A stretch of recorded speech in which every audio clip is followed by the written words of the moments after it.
Good afternoon to everyone listening to us at home and abroad. Welcome back to the Command Center for information on St. Lucia's response to COVID-19. I am Nicole MacDonald. We are equally thankful to our partner stations on radio and on television who have been carrying simultaneously the information we have been bringing to the public. We are equally thankful to all the reporters and journalists from the various stations who have been covering St. Lucia's response to COVID-19. Yesterday, in our midday update, we spoke to Minister with Responsibility for Justice and Security, Honorable Herman Gill Francis, and of course, Acting Police Commissioner Milton Daisy. Today, we continue in the vein of law and order, and we have with us the Honorable Attorney General of St. Lucia, Mr. Stephen Julien. Welcome. Thank you, Nicole, and thank you for the invitation to the Command Center. Good afternoon to St. Lucians, both here and abroad. I look forward to being given the opportunity to explain this difficult period that we are going through at this juncture in our history. Thank you very much, AG. We first want to start by letting St. Lucians know that we will be looking at some of your questions coming off the social media platform. So feel free, as you follow us, to post some pertinent questions that you would have for the Attorney General. But I want to start out, before we get into the COVID-19 response per se, to just ask the Attorney General to explain to us what it is his office does. Well, in a nutshell, the Attorney General and the Attorney General's chambers, we serve as the principal advisor to the government, and it's all-encompassing. Your contracts, if we are served in judicial proceedings, legal proceedings, you would see the Attorney General as a defendant, defending the state. It's a myriad of things, and we have a department of very capable individuals who assist the various departments of the state in keeping the government going and maintaining, most of all, the rule of law. Thank you, AG. Of course, with the state of emergency, eyes have been on the Attorney General's chambers in the drafting of this legislation and the whole process. Right. Can you explain what is really meant by the state of emergency in the St. Lucia context? Okay. This question may be better answered on my part if I put it in context, and if you permit me to give a short preamble. Permission granted. Thank you very much, my lady. When the director of the World Health Organization on the 11th of March 2020, he had a press conference, and at that conference, if you permit me, as you have already agreed to, he said the following. I take some extracts out of it. He mentioned the alarming levels of spread and severity of inaction and the levels of inaction on the part of governments worldwide. He characterized the COVID-19 as a public health emergency of international concern and characterized it as a pandemic. He said that they had never before seen a pandemic sparked by coronavirus, and this was the first pandemic that was getting that sort of treatment. And most of all, he called every day for countries to take urgent and aggressive action. And he went further to say, we have rung the alarm bell loud and clear. And we have, in the structure, you have the World Health Organization, you have PAHO for Pan American Health Organization, and first in the Caribbean you have CARPHA, and locally we have the CMO. So they have been following, and likewise the administration, what had been happening globally, and this response from this advice rather from the Director General of the World Health Organization would have triggered a response locally by way of advice to the Prime Minister and what have you. It is based on this that we would have taken the next step and consulted with our Governor General, Sir Neville Snack, and it is based on this that you would have the proclamation come out. And by what I mean the proclamation This is a formal instrument by which the Governor General, as per Section 17 of the Constitution, would declare that a state of emergency exists. And by that proclamation, he would have satisfied himself based on the advice of the technocrats. That's the CMO and the health experts in our space, that a public emergency has arisen as a result of the occurrence of, and in our case, the outbreak of pestilence or infectious disease. And in a nutshell, that is what would have happened. The action of the Governor General, having taken the advice and sought the advice of the technocrats, would have determined that we need to respond for the preservation of life in St. Lucia. So in a nutshell, this is what the activity involved around the proclamation by the Governor General would entail. Okay, let me just pose some questions from what the layman has been saying, AG, that St. Lucia is not at a level yet. We only have 3 cases, 2 have gone back. We have 1 case here, she's recovering. Some persons have been asking, are we at the point, should we have waited for some kind of spread for there to be a state of emergency? How would you respond to that? Well, this is a fair question, and I will again revert to what the Director General, Dr. Tedros, said. And we have called every day for countries to take urgent and aggressive action.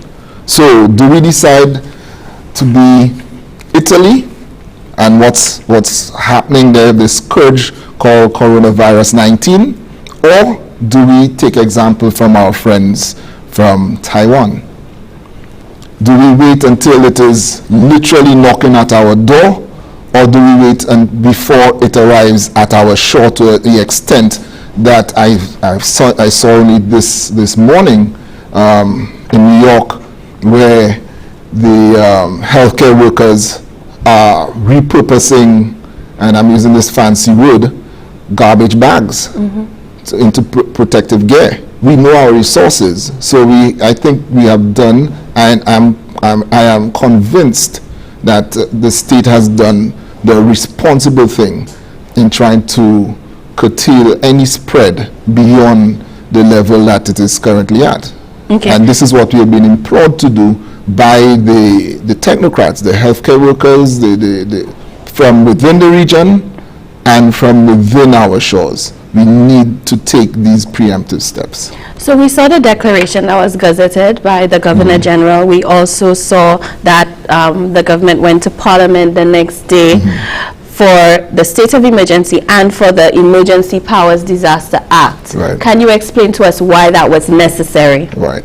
So having made that declaration and the proclamation from the Governor General, it was duly published in an extraordinary publication of the Gazette, so there's the notice aspect of it. It would now be incumbent, as per the Constitution, the provisions of the Constitution, for there to be an approval of that action. And if nothing was done, it would have lapsed after 7 days. Okay. But we would have had to have made a determination, and we brought it to Parliament as is prescribed by the Constitution, for the House of Assembly, upper and lower house, to consider a resolution to approve the order. And once that is done, you need another resolution which would require the order, which would operationalize the state of emergency under the Emergency Powers Act. So if we have those in place, you would then have the framework by which you could have your curfew, you could do all these other things that you need to do to protect the citizenry from the coronavirus, or the spread rather. So the Emergency Powers Act was specific to COVID-19? In this particular case, yes. Okay, so that's why the legislation was necessary. Correct. So everything in there is tailored to our response to COVID-19. That is correct. Okay. We know that the Prime Minister did indicate that there was consultation, discussions with the opposition. How involved were you in that with regard to the legislation and our discussions with the opposition? Well, the consultation was actually quite broader than that, actually, because I was present when the NIMAC grouping they met, and at those fora, we took the opportunity to make notes of what the various parties were looking for in terms of the need, and this would have been condensed into this final order. So there was that level of consultation, and I must indicate at this point as well that the chambers, Attorney General's chambers, we anticipated that at some point, if this thing, because we too have been observing what's happening globally, so we stood in a state of readiness. So as much as it may have appeared between Friday and Tuesday, a lot happened, that we had started the process of getting everything prepared in the event that we were to cross that threshold. So there's a level of preparedness that came through with my director of drafting, my senior Crown Counsel, and those various parties, of course, the Cabinet Secretary, Mr. Emmanuel, and with consultation with other members as to what lay ahead. Because we knew that at some point, it would have been triggered at an instant, and we had to stand ready. So this is part of the preamble. But having done so, and we got everything sorted out by Monday, it took some effort. We took the step of consulting directly with the leader of the opposition. I think I'm allowed to say that because it was stated in Parliament. And we went through the process. He had certain concerns, and there were areas which were clarified, and we made some amendments. So it was an open discourse. And further to that, even the briefing notes that was used by the Honorable Prime Minister were shared.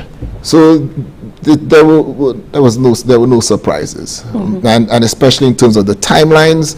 We knew that we wanted to get everything done on Tuesday, hence the sitting of the the lower house in the morning, and about midday, I think the upper house sat, the Senate. So we actually did see in Parliament that both the opposition and the government came together on this COVID-19 response and the legislation that was necessary for it. I wanted you to tell me, AG, a little bit about the behind the scenes, because we know there's a lot of people in the AG's chambers who are working very hard. Can you give us an idea of what goes into the preparation of such legislation in such a short period of time?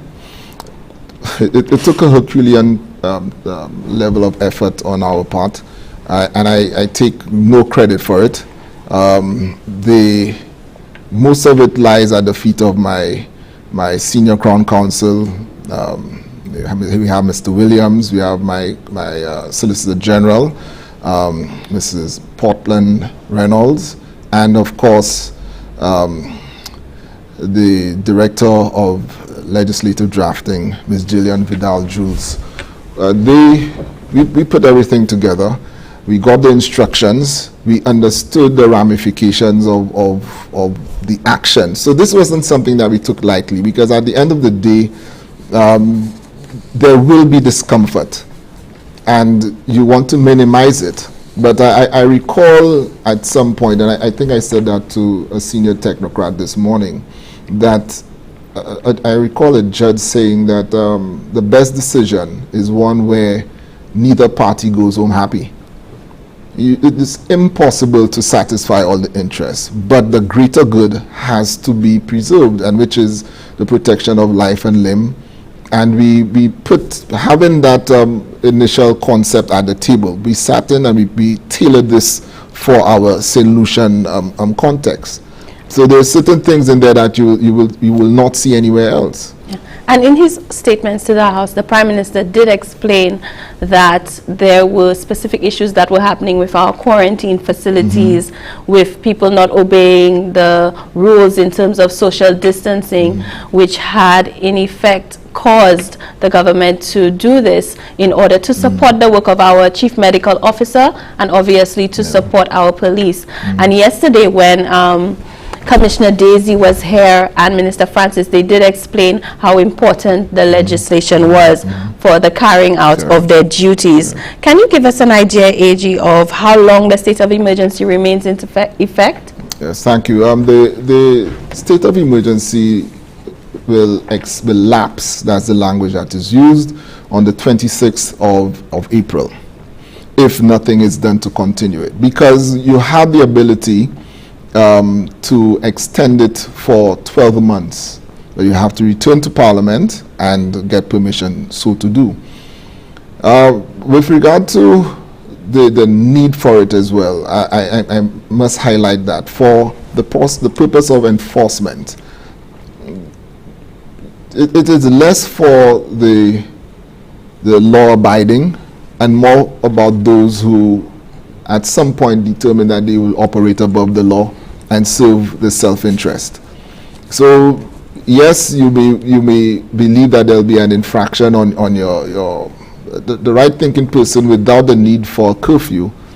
Most stayed home from 11 o'clock, but there will be some, when approached, would believe that their rights are being infringed and there is no reason for them to comply. And it is for that reason that we had to take those extraordinary measures as well. And we're learning from those countries who took, as was stated, I believe, by Minister Francis yesterday in his interview. I had the rare opportunity to listen in on the shows yesterday. And he said sometimes you have to take the harder stance to get persons to comply. And I think this is one of the ways by which we could have accomplish that end. This was the only way for persons who want to come into the state through what the bays and the quays along the eastern coast, knowing full well that they are at risk, the risk in their family, their families are now at risk, their communities and so on. Of course, they're thinking, well, I can't speak to the motive, but at the end of the day, the state has to do what is in the interest of the entire citizenry. So if it means that that right will have to be suspended or it has to be enforced, so be it. I hope no one wants to go into the custody suites. As you brought up the issue of what was said yesterday at the briefing that we had, AG, one of the issues that came up was the passports. And there was a question from online regarding the confiscation of persons' passports. Can you speak to that issue? When they went into quarantine, I think the passports were taken for a while just so the relevant authorities could get the information, but persons online were saying that if indeed a passport should not be taken from a regular person. So let me advise everyone, you look at the small print in your passport and you'll see that it is the property of the government of St. Lucia. So if it belongs to me, I have a right at any time to ask you to produce it so I could have it examined. So be that as it may, I think it was very responsible for the authorities to ascertain identity. We have had at different points issues with regard to fraudulent travel documents and what have you. So I believe that this was the right thing to do. You would get biometric information on individuals that they may not otherwise be able to produce, and the order provides for that. So if the CMO or the agents of the CMO require that you identify yourself and give this information, why not? Yeah. And I'm not aware of any situation where it has been retained. So I hope people use good sense in the circumstances. We need that sort of information. Okay. With regard to the Emergency Powers Act and the specific things that are in there, AG, can you give us an idea of the specific powers that are outlined in the legislation and maybe a few examples of where it might be used? in the order? Yes, well, we know there's measures in there regarding social distancing, Correct. regarding quarantine, regarding certain things the Prime Minister is allowed to do. Is there anything specific you can give us in terms of those measures and maybe some examples of where the Prime Minister would have been able to use or has used it already? Well, here's an example. You have the power. We have not gone to that stage, but if at any point there'll be a need for requisitioning, you have the need for the curfew and the like, then certainly the Prime Minister would, well, the Minister of Responsibility under the order, who is the Prime Minister, would have that capacity by way of notice to do certain things. But here's an example. We have this tremendous humanitarian gift from the government and people of Cuba.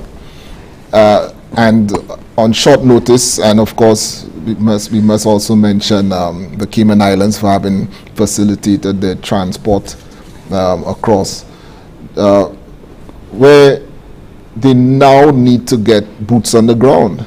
The nurses and the doctors, under ordinary circumstances, under the normal circumstance, would need to go through this thorough process of accreditation that could sometimes take a month.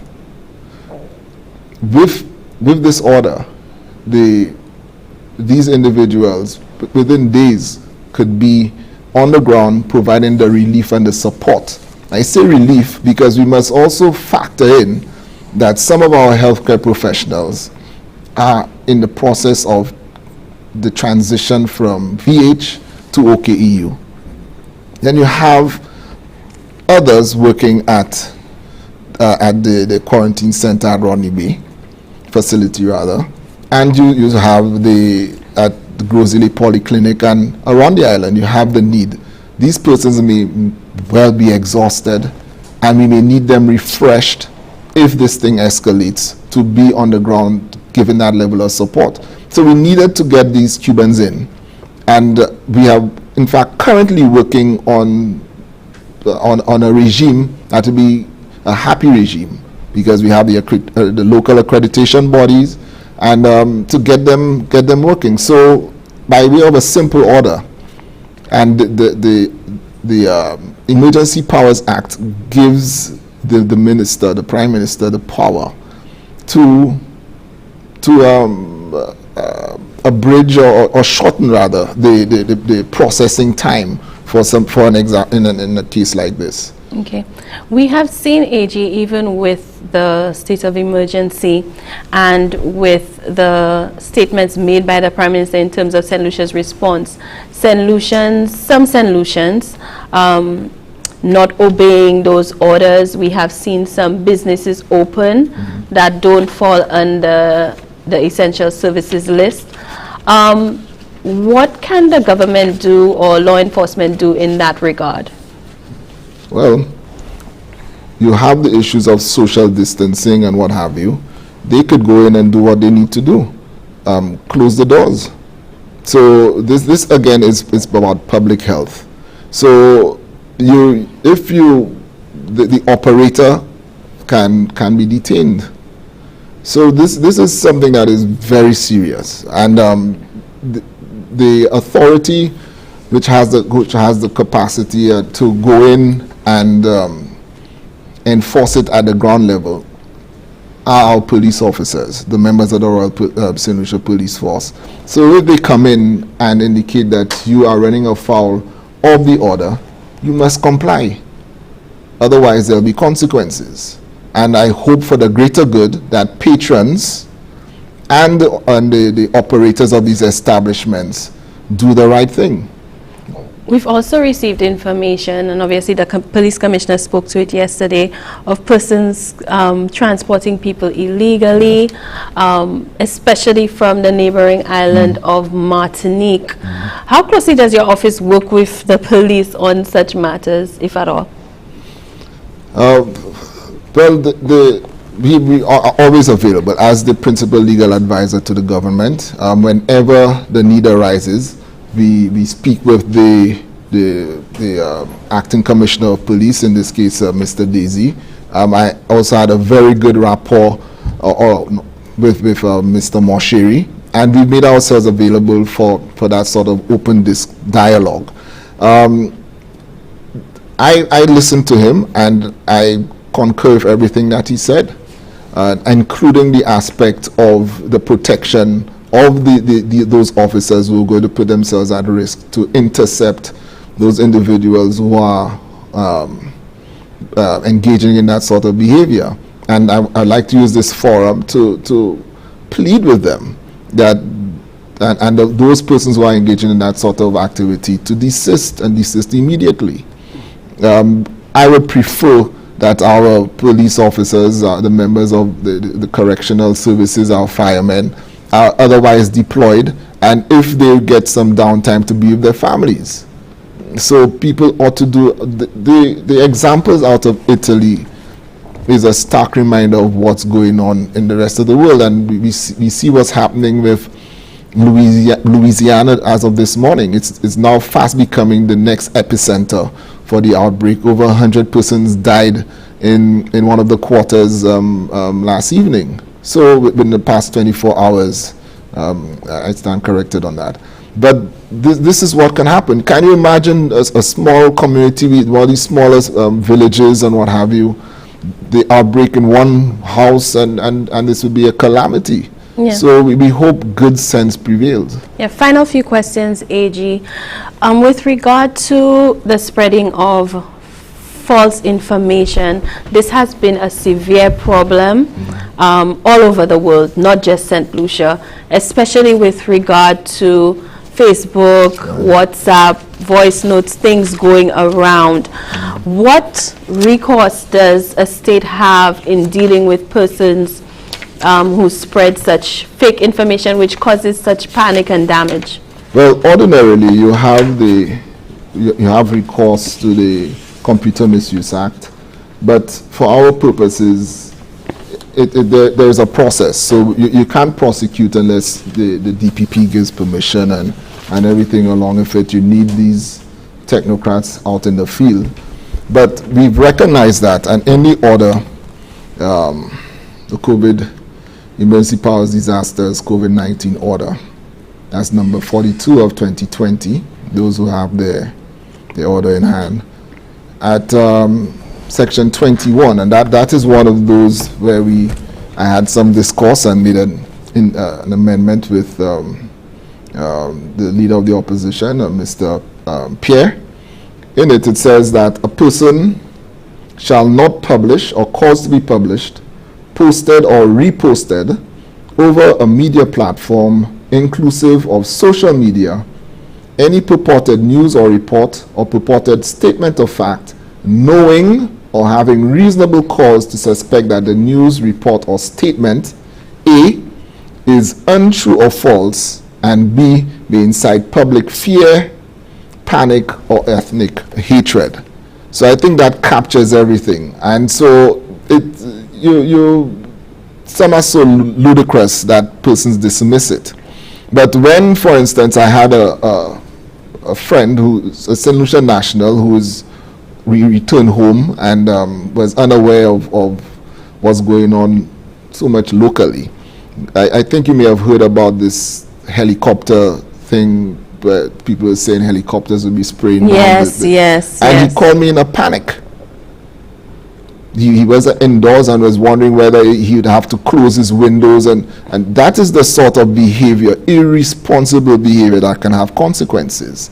In ethnic hatred, do we start, or does someone publish something that would cause people to go down to the city of Castries and start attacking anyone who fit the profile of a certain ethnic group? Again, people, this is a very a platform that can be used for the greater good, or, as in the case, cause mayhem, and people will be held accountable for it. The penalties, of course, you have the detention aspect, where if someone is the commissioner, the members of the St. Lucia Police Force can do certain things, But beyond that, there's a penalty, the general penalty of section 24. It speaks of imprisonment with or without hard labor for a term not exceeding 6 months, or a fine not exceeding $1,000, or both, and the forfeiture of goods or money in respect of which the offense has been committed. So there's the deterrent aspect of it. But at the end of the day, I want to repeat, do the right thing. This is not the time for that sort of irresponsible behavior. And worse still, when you find out that the authors of that sort of irresponsible news items and so on, fake news, that's what you call it. Yes. Yeah. Are adults, are mature persons. Some of them are parents. This is not the sort of example or behavior. I'm told Amazon, is it Amazon, with the free books, audio books? Amazon, yes. Yeah. Go and read a book. Yes. Engage in some constructive activity. Learn something new. Spend time with your family. Not that sort of behavior. That is very irresponsible, very un-Saint Lucian. Yeah, I think so. And I think, it definitely does damage to our country, and that's what we have to think about when we continue to spread such things. As we wrap up, AG, I just want you to once again just stress to St. Lucians why we needed to put through this type of declaration, legislation, why it was necessary as we wrap up. Yes. Thank you, Nicole. I would like to implore, to beg every St. Lucian to consider what the consequence would have been had we not taken that action. I say we, it wasn't done, yes, the proclamation was by our Governor General, but the approval and the extension and the powers that came with it, including the curfew, was done by the people who had been elected or appointed to represent us in the House of Assembly, upper and lower house. We understand that there is no vaccine. There is the best vehicle by which we can control the spread, if control is the word to be used in this context, is the isolation practices of the social distancing, the hand washing and what have you. But we had to close our borders. We had to stem the tide of those individuals who unknowingly would have been vectors, carriers of that scourge onto our island. We understand with our limited resources that this is the best opportunity, the best tool that was available to us to accomplish this end. The actions of the technocrats, the chief medical officer, the technocrats in the Ministry of Health, the Commissioner of Police, the Honorable Prime Minister, was predicated on facts. And we are doing the best that we can in the time being. We have taken it. We had the opportunity to go to almost to the end of the year. 12 months would take us to next year about this time. But we thought it prudent at this juncture to stay the course, see what happens on the 26th. If nothing changes, there is a possibility that we'll have to return to Parliament. I pray that this doesn't happen, that some formula is devised by which we could curtail its spread. But in the meantime, and as I said earlier, I would prefer, and I think every right-thinking St. Lucia would prefer to have taken the route as used by Taiwan, rather than a lax one as has happened in places like Italy, and also China in the early days. But I think this is by way of the proclamation of the state of emergency. I think this action was well justified, and the legislative framework which existed under the Quarantine Act, the Public Health Act, which I've heard persons invoke over this period of time. I could tell you as we speak that the Quarantine Act is going to be replaced. It is woefully inadequate. It's a piece of legislation which was enacted, I think, in 1946 or thereabout, and was specific to that period. So you hear about yellow fever and that sort of thing. But for our purpose, the concept of social distancing didn't even exist around that time. Under the Public Health Act, you see penalties as low as $48. So we need easy. So there's and I had indicated earlier, we did not try to cross that path on Monday. This was an action which was thoroughly researched by my office and agreed to the format in which it would take. And I ask and I urge persons to be patient. It will produce the results that we are looking for, because we have nothing else by which we could avert any incoming disaster. This was the best tool available to us as a nation to stem the tide. It's at 3. Let's hope it doesn't increase, but if it does, we have the controls in place. Thank you very much, AG. I think we went through a lot of issues and answered a lot of the questions that persons have been asking regarding the state of emergency. Of course, I want to thank you for all your hard work in this situation. We want to thank the AG's chambers as well. I know you have a hard-working team there, and everyone that assisted in what has transpired over the last few days. So thank you very much, Honorable Stephen Julien, for being with us this afternoon. I want to thank everyone listening to us at home and abroad once again. Of course, I need to continue to thank our partner stations. The media have been very supportive in terms of carrying the factual information coming out of the Government Information Service and coming out of the Ministry of Health. We also want to always thank those who are on the front lines, our doctors, our nurses, our policemen, our firemen. You know, we need to obey them. We need to follow their direction. We want to thank all those persons working in our supermarkets, in our pharmacies. You know, this is a very tough time for our nation, and we must always remain humble and thankful to those people on the front lines. Thank you for tuning in. Remember to stay home and stay safe.